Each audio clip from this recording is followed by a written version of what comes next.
Elle pourrait s'appeler Victoire.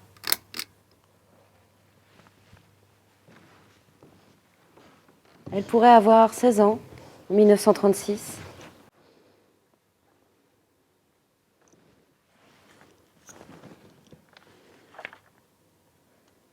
Elle pourrait faire le trottoir à Marseille. Il s'appelle Idrissa. Il est marin. Ça aurait plu à mon père. Mais qu'il soit noir, ça, mon père, il l'aurait jamais avalé. Faut dire qu'on vient de Corse. Les Sénégaliens, ça court pas les rues là-bas. Quand papa est mort, je suis allée vivre chez ma tante, à Marseille, au Panier. J'ai pris le bateau pour venir comme Idrissa. Je l'aime beaucoup, ma tante. Sauf quand elle me présente tous les cousins de ses amis qui cocotent, là. Elle dit qu'elle veut que je fasse un beau mariage pour partir tranquille. Guide à destination des femmes, 1936. Comment être une bonne épouse? Une bonne épouse, c'est rester à sa place. Votre époux est le maître de la maison. Il peut exercer sa volonté comme il le souhaite. Vous n'avez aucun droit de discuter cela. Moi, je veux pas me marier. Moi, je veux Idrissa. Je veux Idrissa dans ma chambre au Panier. Il me rejoint dès que ma tante a le dos tourné. J'adore Marseille. Ça bouge, ça vit. Il y a des Antillais, des Malgaches. Non, je suis pas malheureuse ici. Le jour, je travaille comme vendeuse chez Monsieur Minassian, le gars qui a son échoppe en bas du panier. Mais ça paye pas cher. Dans les années 30, il n'est pas rare que les jeunes filles de classe populaire complètent leurs maigres revenus en vendant leurs faveurs sexuelles. Alors la nuit, j'ai l'autre vie qui commence. C'est fou les hommes. Plus tu les maltraites, plus ils en redemandent. En tout cas, j'en ai un paquet à qui je fais faire ce que je veux. Quelquefois, ça me vaut des sacrés roustes d'Idrissa. Pauvre chou. Il est jaloux, il m'aime tellement. Puis heureusement qu'il est là pour me protéger des Italiens quand ils me cherchent, des Corses qui veulent me reprendre. On rigole, il me dit que je suis sa poule aux œufs d'or. Moi, je lui dis « Ah, tu me dis ça pour que je t'en ponde un, petit ?» Et il me dit que non. Modification du décret-loi sur le vagabondage, 1935. Toute fille publique devra se soumettre aux modalités demandées par le service sanitaire et être en mesure de présenter son bulletin de contrôle et sa fiche médicale. Les clients que j'aime pas, c'est ceux qui me discutent les prix. Ceux qui viennent me dire que les gosses des maisons, elles sont moins chères, elles sont plus gentilles. Mais pire que ces clients. Pire qu'eux, c'est les vaches. Sous peine de lourdes sanctions. Ceux-là aussi voudraient me voir dans un bordel. Non, c'est pas vrai, c'est pire. Ceux-là, ils voudraient me voir morte. J'en ai passé des nuits au violon. Rossée, insultée par ces chiens de gendarmes. Ils nous détestent. Les insoumises, c'est comme les sorcières. Ce qu'ils veulent, c'est qu'on brûle. Dans l'entre-deux-guerres, tout concourt à scruter la sexualité des jeunes filles, tandis que celle des garçons est relativement ignorée. Ça a l'air en chèvre. Ça a l'air en chèvre que je me débrouille, que je fasse ce que je veux. La police des mœurs, la justice des mineurs et ses enquêtes intrusives pointent une sexualité toujours suspecte. Surtout, ça a l'air en chèvre que je veuille Idrissa. Insoumise. Libre. Dans les bas quartiers de la ville, Je m'appelle Victoire. J'ai 16 ans. Je me soumets, si on me paye.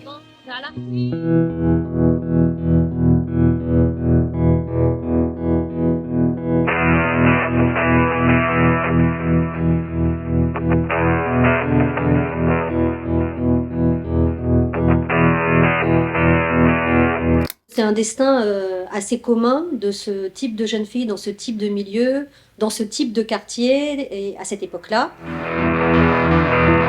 Victoire, elle n'est pas seulement une prostituée insoumise, c'est qu'elle n'est pas une prostituée du tout dans je dirais, le caractère administratif du réglementarisme. Le portrait de Victoire, je pense qu'il est représentatif de ce qu'est l'immense majorité de la prostitution au 19e et au 20e siècle. C'est-à-dire une prostitution qui s'exerce dans la clandestinité, qui ne s'exerce pas dans le cadre réglementaire, qui est pourtant le cadre officiel de l'époque. Prostitution clandestine qui est l'objet de la traque des pouvoirs publics. Prostitution clandestine qui explique aussi l'échec du réglementarisme, parce qu'en réalité, les femmes refusent d'être dans le carcan réglementariste. Les femmes concernées subissent le carcan réglementariste et le fuient. Les archives le montrent largement dès qu'elles le peuvent.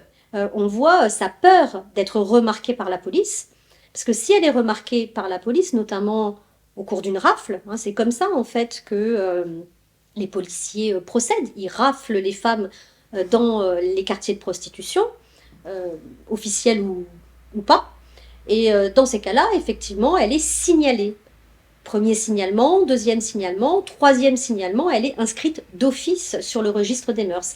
Et là, elle devient soumise. En conséquence, elle peut devenir insoumise. La particularité du système français, c'est d'avoir été complètement rénové à l'aube du 19e siècle, parce que la prostitution prend une autre dimension dans le cadre de la société bourgeoise qui s'installe.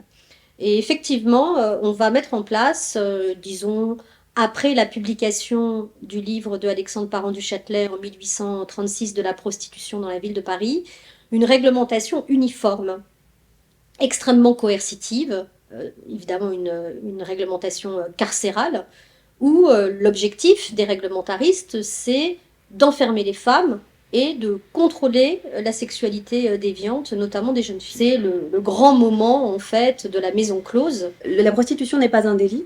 La femme peut se prostituer librement, la fille peut se prostituer librement, mais le souteneur est l'objet de l'attention des pouvoirs publics, alors via une législation un peu générale sur le proxénétisme, qui au départ ne concerne que les mineurs, mais qui ensuite va aussi concerner les majeures non consentantes.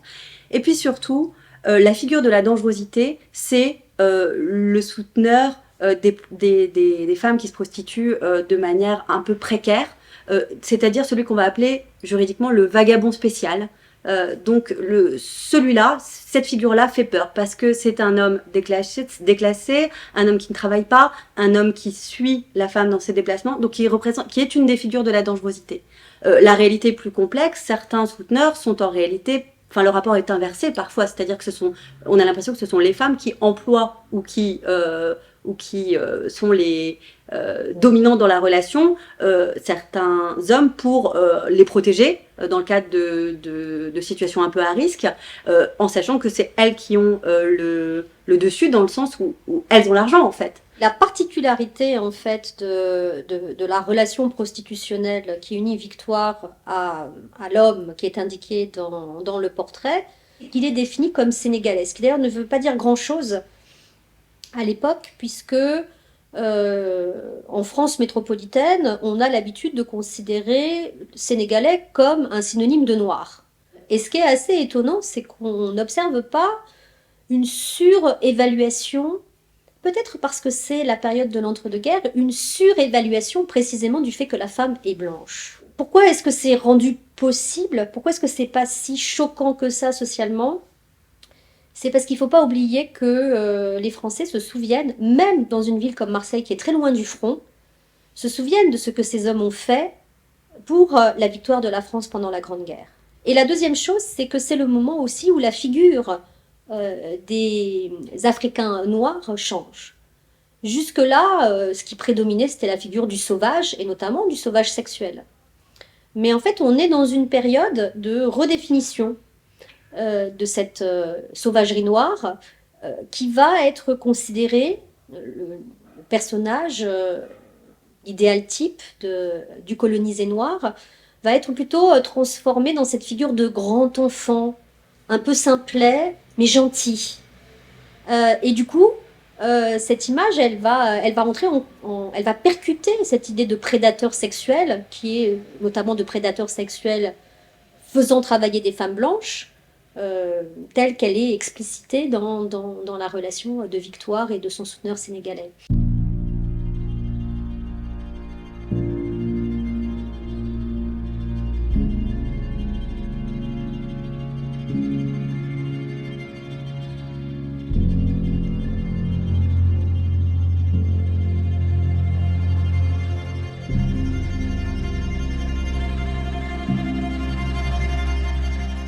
au Maghreb, eh bien, on met en place des quartiers réservés qui sont de véritables prisons du sexe, mais aussi des usines en fait à produire des relations sexuelles marchandes, puisqu'on essaie de concentrer au maximum l'ensemble d'une population prostitutionnelle dans un quartier.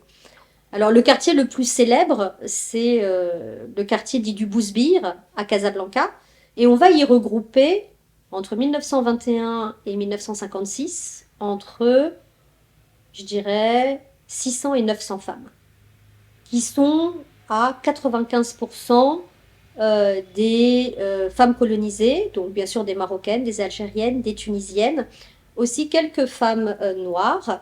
Si Victoire avait traversé la Méditerranée pour aller se prostituer par exemple à Alger ou à Casablanca, elle n'aurait pas été dans la même configuration prostitutionnelle que celle qu'elle a bien sûr en métropole. Elle aurait peut-être travaillé dans une grande tolérance, parce que pour les blanches, souvent, l'objectif, c'est d'entrer dans une grande maison.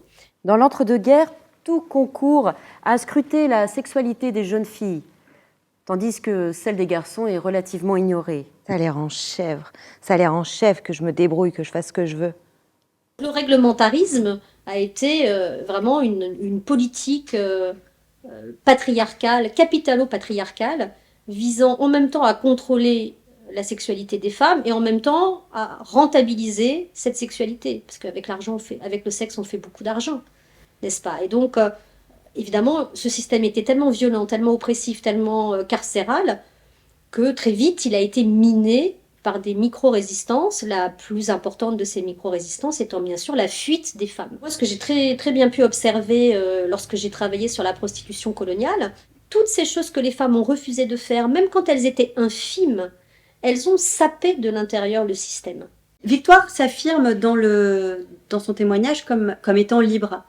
La question de sa liberté, elle est complexe parce que c'est justement tout le cœur du débat sur la prostitution. Si aujourd'hui les militants s'écharpent sur cette question, c'est avec justement ce prisme, cette approche du consentement, de la liberté, de la prostitution volontaire, que certains vont affirmer comme libre, que d'autres vont dire vont analyser comme une servitude volontaire. Donc face à ces débats, je ne souhaite pas l'alimenter, mais la question en tout cas ce que ça m'évoque, c'est que je ne vois pas pourquoi je discréditerais de base sa parole. C'est-à-dire qu'elle dit qu'elle est libre. Je ne vois aucune raison de ne pas de la stigmatiser en prétendant que ce qu'elle dit est déformé, etc.